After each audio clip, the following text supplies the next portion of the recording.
Shana Tova, everybody.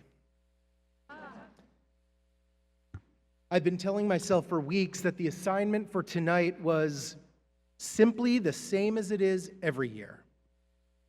Write and deliver a message to our congregation on Erev Rosh Hashanah, which reflects on the past year with gratitude and looks ahead to the new year with hope. And do it authentically. Simple.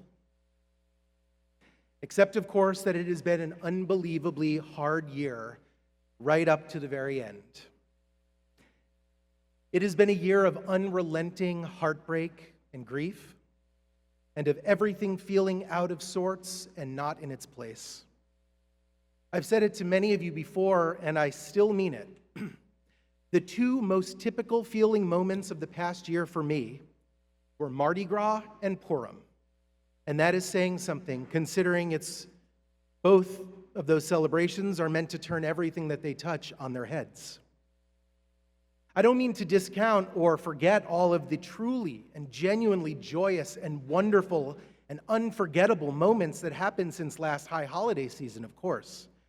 A dozen or so babies born into our congregational family alone, and weddings, and anniversaries, and college graduations, and high school graduations, and JCC graduations, all of them infused with immeasurable joy.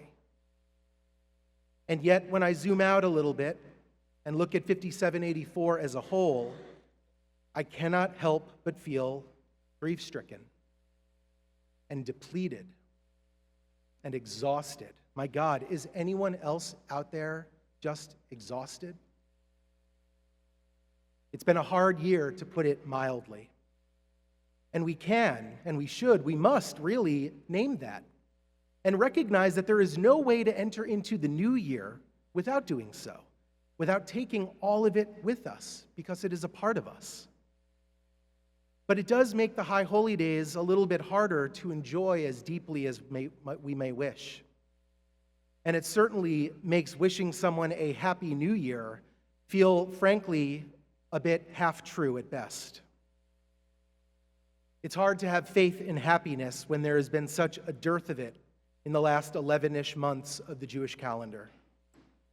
Some days it's hard to have faith in just about anything, even if it's just for a moment, that feeling, because sometimes that's the moment that feels like it goes on a little bit too long. But faith is never easy. And the rabbis of the Talmud, who constructed what we are all now enacting during Rosh Hashanah and will continue to do for the rest of the holidays, they knew that. As my dear, beloved teacher and friend of blessed memory, Rabbi David Ellenson, Alav Shalom, wrote in the preface to this machzor, this prayer book that was in our hands tonight, those ancient sages often spoke about what they called hester panim, the hiddenness of God, even while they were crafting a prayer service that over and over again calls on all of us to espouse devoutness and certainty without hesitation. And we do those rituals, at least many of us, just as most of us will still wish our fellow Jews Shana Tova, even while the world around us feels like its happiness has been hidden away with God.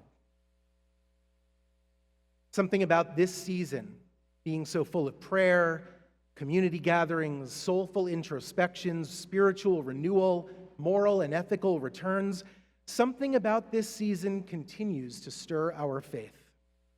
And in a year like this, when I'm not very certain at all about my faith and happiness, I have to instead place my faith in something else. And that would be all of us. Each of us. Individually, communally, even globally.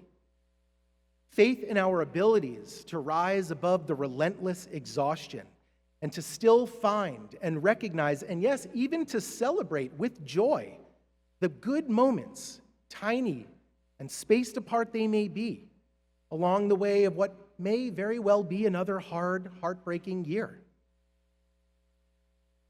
It reminds me, all of this, of something from the very, very beginning of the Torah, which we will read on Simchat Torah in just a few weeks. The story of the Garden of Eden. Do you remember those two trees that God planted in the center of the garden, but told Adam and Eve that they were off limits? There was one, the tree of life, whose fruit, if eaten, would have allowed those two to become immortal, and therefore not human. And there was also the tree of knowledge, which of course they did eat from, and which opened Eve's and then Adam's eyes first to their nakedness and then to everything else. That little nosh, Torah tells us, is the reason that we do not still reside in paradise. But there's a little something extra to know about that tree, something hidden in the Hebrew. It was not just called the tree of knowledge. It was called the tree of knowledge of good and evil. As Neil Gilman, a 20th and 21st century, a recently deceased rabbi and philosopher, taught in his book, The Death of Death, this is a hugely important distinction to make when we read that story of the Garden of Eden, because of what it reveals in terms of our modus operandi, our human way of operating and living even to this day, which is to say that when we learn or experience something new and therefore distinct, we also naturally learn its opposite as well.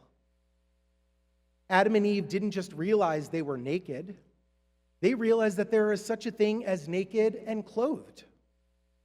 They didn't just feel embarrassed or ashamed, they learned that there is an opposite to the embarrassment that they felt. They didn't just realize that they were alive. They realized, like every human being devastatingly and heartbreakingly comes to realize at a pretty young age, that there is also an opposite to being alive. And in that grand tradition of discernment and realization of opposites, we must still today, even if we have quite a few years or decades of lived experience, remember that every time we learn or experience something new, even sadness or grief or exhaustion, that there are also those things opposites to learn in new ways too. New ways to experience and share joy, to bring comfort to others, to let others bring comfort to us, and to feel our energy return in order to pursue and perform sacred and loving acts. And none of this is done by putting down the experiences of a full year or casting them off, or in even deluding ourselves into feeling that maybe it wasn't all so bad.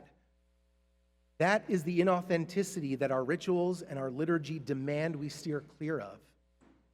On Simchat Torah, we don't simply restart the cycle of reading Torah with a proverbial blank slate and a sunny outlook as if we were children.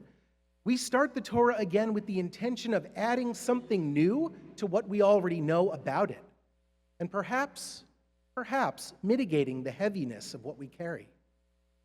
On Sukkot, we use the impermanence of the sukkah, not to feel like everything is havel havalim, as utter futility, as Ecclesiastes would say, but rather to remind us of what exists around the impermanence, that which is constant and stable and comforting.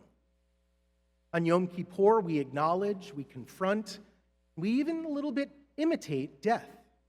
But all of that is ultimately in order to affirm and sanctify and even sweeten the life that we are actually living.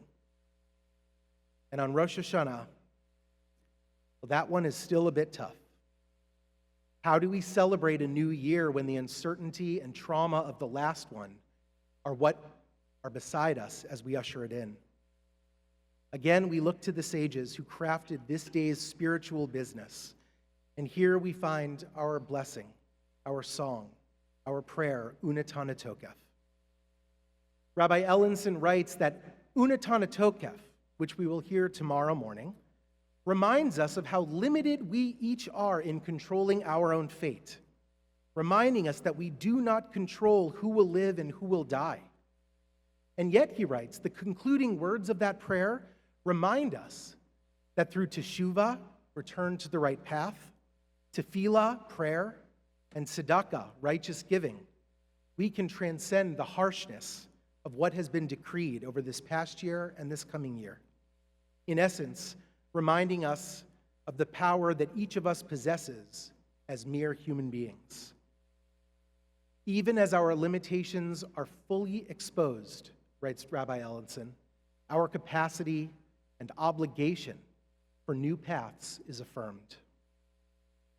And so there is a meaning of Shana Tova that I can genuinely, authentically wish to others and receive from others within this, that this should be a year, not of happiness granted to us from someplace on high.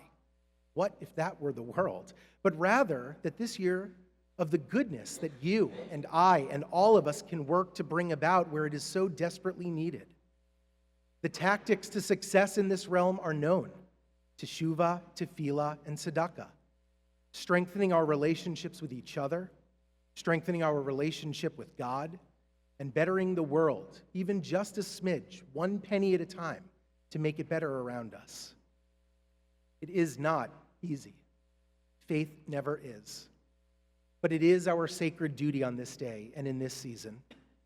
And as Rabbi Ellenson reminded us, we are not capable and therefore should not aspire towards perfection, but we can aspire to amelioration of ourselves and our relations with our family and friends, of our community, of the nation, and of the world.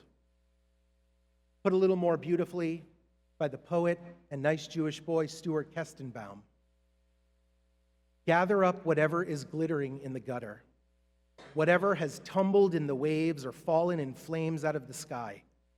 Gather it up, for it is not only our hearts that are broken, but the heart of the world as well. Stitch it back together. Make a place where the day speaks to the night and the earth speaks to the sky, where we created God or God created us. It all comes down to this: in our imperfect world, we are meant to repair and stitch together what beauty there is. Stitch it with compassion and with wire. Don't you see how everything we have made gathers the light inside of itself and then overflows? Don't you see that that is the blessing?